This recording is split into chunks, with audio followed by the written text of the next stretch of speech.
Hi అందరికీ, welcome to Zindagi frame. ముందు వీడియోలో చెప్పాను కదా, నేను కొన్ని ప్రోడక్ట్స్ ఆన్లైన్లో తీసుకున్నాను అని.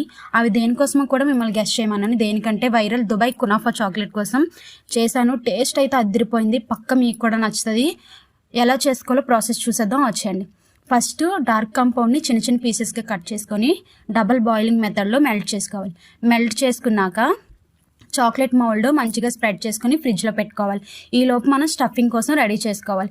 ఫస్ట్ గ్యాస్ పైన ఒక గిన్నె పెట్టుకొని దాంట్లో గీ వేసుకొని వెర్మసెలిని మంచిగా ఫ్రై చేసుకోవాలి. ఫ్రై అయ్యాక పక్కన బౌల్లో తీసుకొని అందులో కండెన్స్డ్ మిల్క్, పిస్తా పౌడర్ వేసుకొని బాగా కలుపుకోవాలి. ముందుగా మనం ఫ్రిడ్జ్లో పెట్టుకున్నాం కదా, ఆ మౌల్డ్ని తీసి అందులో ఈ స్టఫింగ్ని మొత్తం పెట్టేసి దానిపైన చాక్లెట్ మొత్తం మళ్ళీ స్ప్రెడ్ చేయాలి లేయర్ కింద.